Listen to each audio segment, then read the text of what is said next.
इस उपलक्ष्य को और स्पेशल बनाने के लिए उपस्थित हैं रोबोटिक सर्जरी जनरल सर्जरी विभाग के director doctor Rakesh Kumar. General surgery विभाग द्वारा पिछले करीबन 4-5 महीने में 50 से अधिक robotic assisted surgeries Fortis hospital Manesar में हो चुकी हैं। इसमें से ज़्यादातर सर्जरी गॉल ब्लैडर, हर्निया और जटिल सर्जरीज हैं जिनको कम दर्द, बेहतर परिणामों के साथ सफलतापूर्वक कराना रोबोट का काम होता है और उसको किस कुशलता से किया जा सकता है एक अच्छे सर्जन का काम होता है। इस बारे में इस पर बेहतर प्रकाश डालने के लिए डॉक्टर राकेश, जो कि डायरेक्टर रोबोटिक जनरल सर्जरी, हमारे बीच मौजूद हैं। हम आप लोगों की, मीडिया जगत की इसमें बेहद महत्वपूर्ण भूमिका को मानते हैं और आप ही इस मैसेज को समाज तक सकारात्मक जानकारी को पहुंचा सकते हैं और हमारी मदद कर सकते हैं। आज रोबोटिक सर्जरी अत्याधुनिक चिकित्साओं में से एक है। इसके बारे में जितनी जागरूकता बढ़े, जितने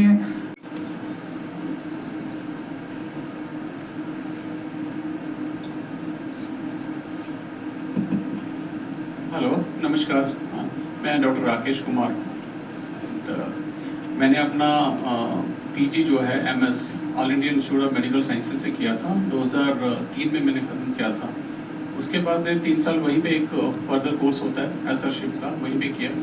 देन उसके बाद मैं ज्वाइन किया था प्रैक्टिस में और फोर्टिस में मेरे को करीबन पिछले 2 साल से यहाँ पे मैं प्रैक्टिस कर रहा हूँ। रोबो लॉन्च किया था एंड मेरा अगर देखा जाए जो 50 केसेस मैंने जो किया उनका एक्सपीरियंस और पेशेंट्स का भी सब साथ में जो एक्सपीरियंस मैंने लिया है वो बहुत अच्छा है। इसलिए है कि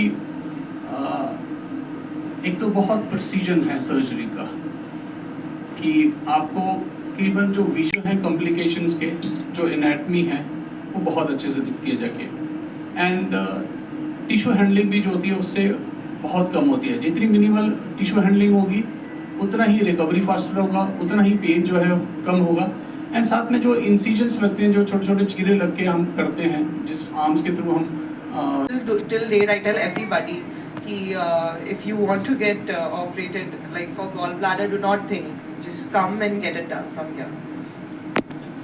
उन्हें जो consequences उनके वजह से हुए थे वो बहुत सीवियर हो रखे थे। मेरे हेपेटाइटिस डेवलप हो रखा था, मेरा लिवर एंजाइम्स बहुत रेस थे, पैनक्रियाटाइटिस भी डेवलप हो रखा था एंड देखिए जब इतने छोटे स्टोन्स होते हैं कई बार सब आपको एडवाइस करेंगे, जान पहचान वाले दूसरे लोग, नॉन सर्जिकल डॉक्टर्स की छोड़ दीजिए, दवाई लेके रह लीजिए, छोड़ दीजिए। But as a surgeon myself, अगर कोई सर्जन मुझे एडवाइस करता है सर्जरी की ज़रूरत है, क्योंकि जब मैं एडवाइस करती हूँ पेशेंट्स को कि सर्जरी की ज़रूरत है, आई नो कि अब सर्जरी की ज़रूरत है। मैं ऐसी हवा में नहीं बोल रही, मुझे पता है कि आपको सर्जरी की ज़रूरत है। तो जब सर ने कहा कि सर्जरी की ज़रूरत है, then there was no thinking and discussion.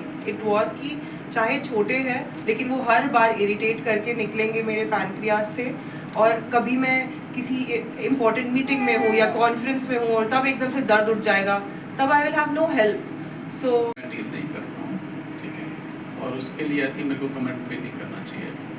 सो उसके लिए अलग सा विभाग है, आप उनसे बात कर सकते हैं। हमारी होती है पैंक्रियास जिसको कहते हैं, उसके कारण पैंक्रियाटाइटिस हो जाता है और पैंक्रियाटाइटिस का पेन समटाइम्स इतना सीवियर होता है कि जैसे कैंसर का पेन लोगों को होता है वैसे पेन होता है और उसकी कॉम्प्लिकेशंस भी बहुत ज़्यादा सीवियर होती है। कई बार स्टोन इतना बड़ा होता है जाके कि हमारी आंतों में जाके भी रुक जाता है और आते उसमें क्या है उसको ऑब्स्ट्रक्शन कहते हैं। तो ये 4 मोटी मोटी कॉम्प्लिकेशंस हैं जाके जिसके और जो गॉल ब्लैडर की बात है, जैसा उन्होंने बताया, आज अभी तक शायद मेडिकल साइंस में ऐसा आया नहीं है कि बिना गॉल ब्लैडर निकाले सीधे हम स्टोन निकाल पाएँ। मेरी खुद माताजी आज से 8 साल पहले उनको गॉल ब्लैडर स्टोन हुआ था। अब होने के बावजूद मेरे ना कहने के बाद भी, खूब मनाने के बाद में भी उन्होंने 8 से 9 महीने दवाई खाई है।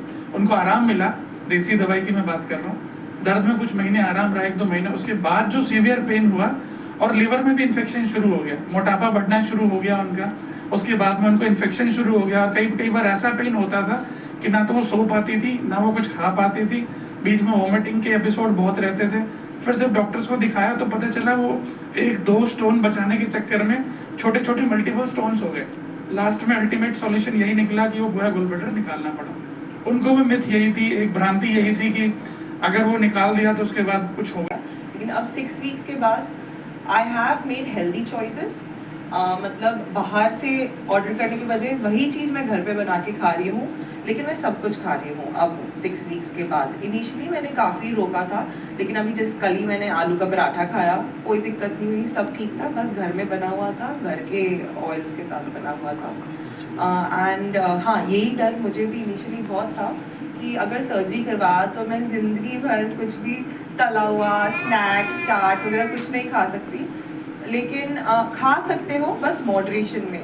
And I think during pregnancy, post pregnancy सब इतना घी और लड्डू और सब खिलाते रहते थे कि वो भी जब भी मैं खाती थी कुछ भी हैवी ऑयली खाया या भटूरा खाया, इतना सीवियर पेन हो जाता था।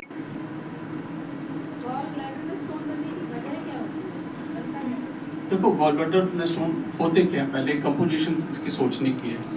जो उनकी कंपोजिशन होती है वो है कोलेस्ट्रॉल, फैट होता है 90%, 10% जो होता है बेसिकली कैल्शियम होता है, ठीक है। अब नॉर्मली जो है बाइल में जो फैट है वो डिसॉल्व करके आता है जाके, किसी ना किसी कारण जो है जो फैट है वो बाइल में डिसॉल्व नहीं होती है जाके, उसके स्मॉल आप सोचो वेरी माइक्रो करके मी सेल्स कहते हैं जाके वो बनना शुरू हो जाते हैं, उसके कैल्शियम डिपॉजिट्स होना शुरू हो जाते हैं एंड देन वो स्टोन्स बनना शुरू हो जाते हैं।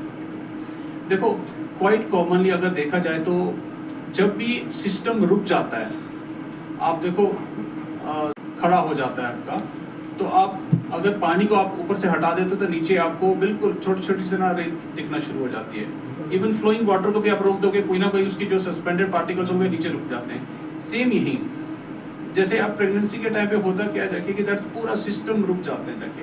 तो पोस्ट प्रेगनेंसी स्पेशली फीमेल्स में है जो मोर देन 40 इयर्स हैं, फर्टाइल हैं, थोड़ी ओबीज हैं, उनमें ये बहुत कॉमन होता है जाके। स्पेशली क्या होता है कि दैट जो हार्मोन्स हैं, एस्ट्रोजन है, प्रोजेस्टेरोन हैं, वो थोड़े गॉल ब्लैडर जो है उसको जो उसकी मोर्टेलिटी उसको स्लो कर देते हैं। सेम जैसे सस्पेंडेड पार्टिकल्स होते हैं वो स्मॉल डिपॉजिट होना शुरू हो जाते हैं जाके। तो तभी कहते हैं जैसे जो कंट्रासेप्टिव पिल्स होते हैं जाके they cause increase formation of stones. This is one of this है, हाइपोथायराइडिज्म था, प्लस इनका बिकॉज सिरोसिस था तो उसके कारण जो हीमोग्लोबिन था, जो ब्लड के लेवल से जाके हीमोग्लोबिन वो भी कम थे जाके। सो ऐसे में हमें नॉर्मली क्या होता है वो ऑपरेशन के बाद में जो रूटीन पेन किलर्स होते हैं वो नहीं दे सकते हैं, क्योंकि वो लीवर के साथ में हमारा अफेक्ट करते हैं, किडनी के साथ में अफेक्ट कर सकते हैं। सो और इन क्या कहते हैं मंजू से डिस्कशन हुआ था जाके, इनिशियली थोड़े से रिलक्टेंट थे, बट जैसे ही उनको हमने बात किया वो कन्विंस हो गए थे सर्जरी के लिए जाके। एंड यस, बाकी चीज़ आई थिंक थोड़ा सा अगर आप मंजू जी से बात करना चाहो तो आप कर सकते हैं प्लीज़। जब मैं इनके पास आई तो उन्होंने मेरे को सजेस्ट किया कि ऑपरेशन करा लीजिए। पहले तो मैं कन्विंस नहीं हुई, फिर इन लोगों ने मेरे को समझाया तो फिर मैं राज़ी हो गई। मेरा ऑपरेशन इन्होंने बहुत अच्छा करा और अब मैं आपके सामने बिल्कुल ठीक ठाक बैठी हूँ।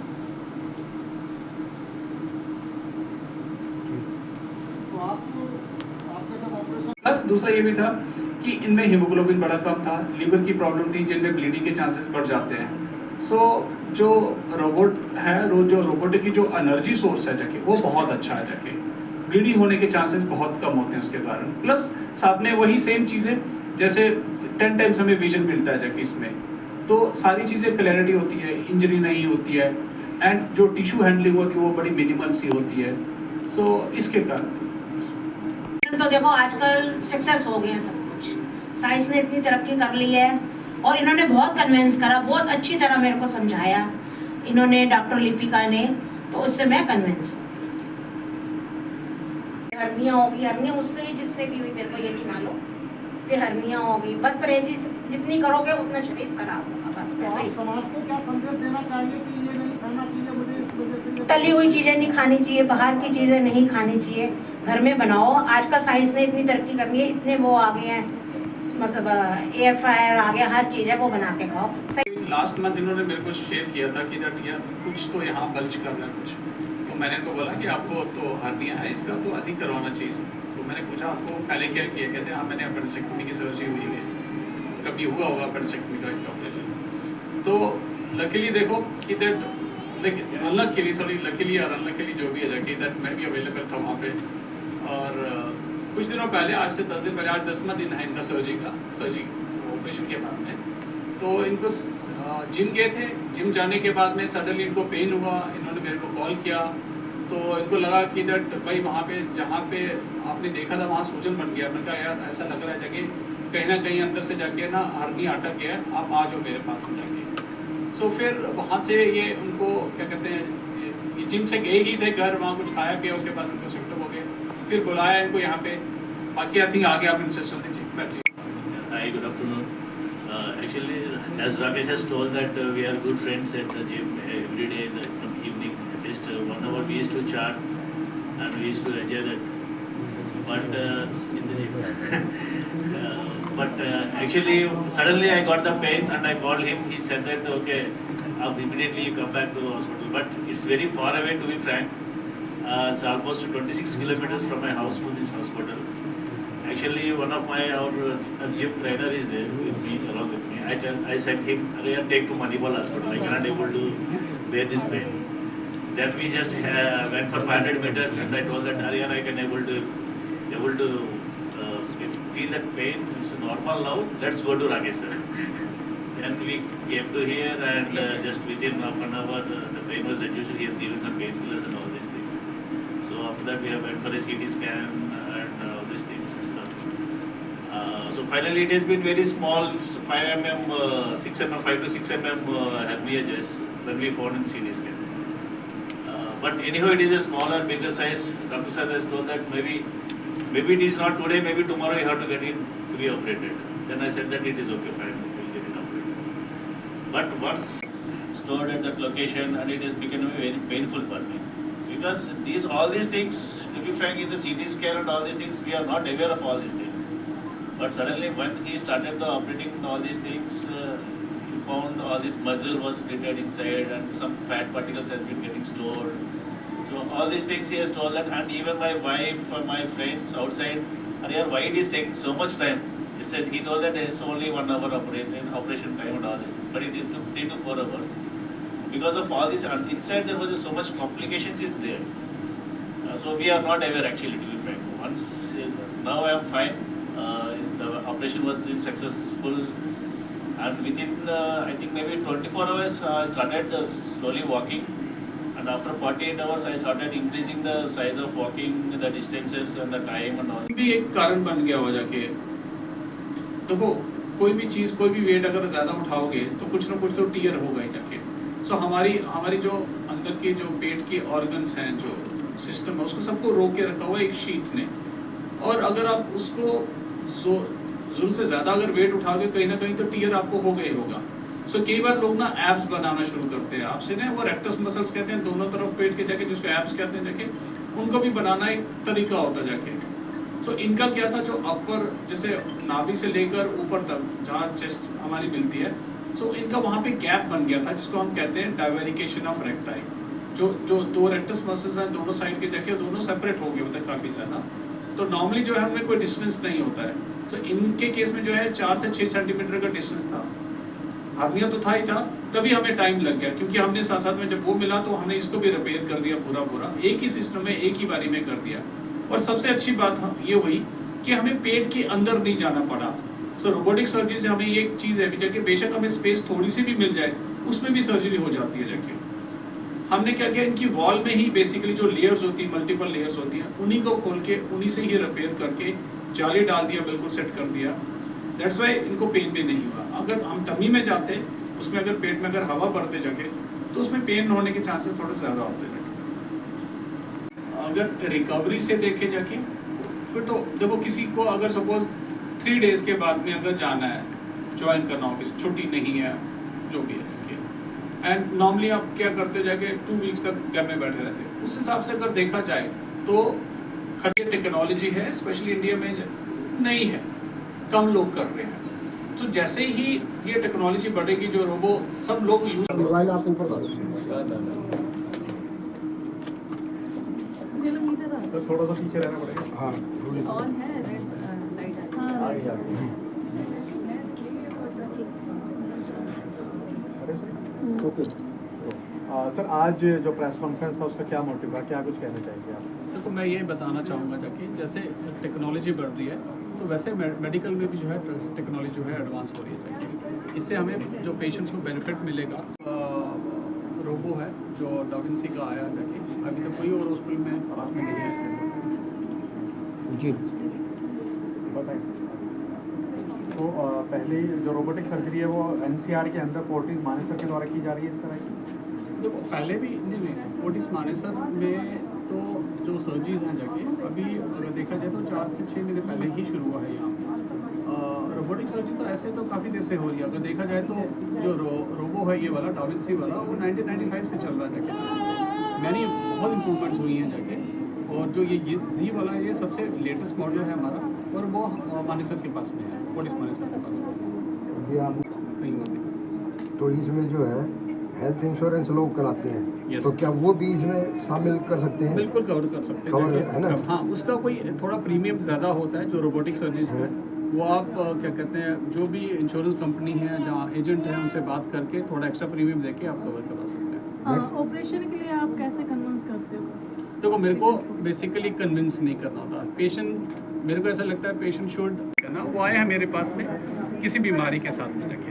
सो मैंने उनको बैठ के ओपीडी में ये बताना है कि इसके क्या बेनिफिट्स हैं, लैब के क्या बेनिफिट्स हैं, रोबोटिक के क्या बेनिफिट्स हैं और ओपन के क्या डिसएडवांटेजेस हैं जाके। और क्योंकि देखो कॉस्ट उनका है, बॉडी उनकी है, बीमारी उनकी है जाके, ये उन्हीं को डिसाइड करना है जाके। हार्निया और गॉल ब्लैडर का अगर देखा जाए तो बच्चों में अगर कोई होता है तो ये कितना टाइम लग जाता है लगभग सर्जरी हाँ सर्जरी में? देखो अगर देखा जाए तो 9 साल के बच्चे का भी मैंने गॉल ब्लैडर का ऑपरेशन किया है जाके, वो लेप्रोस्कोपिक से किया जाके, क्योंकि अभी तक टोटल 60 केसेस किए। बट कर सकते हैं हम पेशेंट्स में भी जाके। अगर बच्चा भाई अगर कोई आएगा गॉल ब्लैडर का जहाँ हर्निया का उसमें भी हो जाएगा। क्या बच्चे और बड़े में सेम कारण होते हैं गॉल ब्लैडर स्टोन होने के या डिफरेंट होता है? देखो बच्चों में ना कुछ कंजेनिटल कारण होते हैं जाके, जिनके कारण स्टोन बनते हैं। Thank you.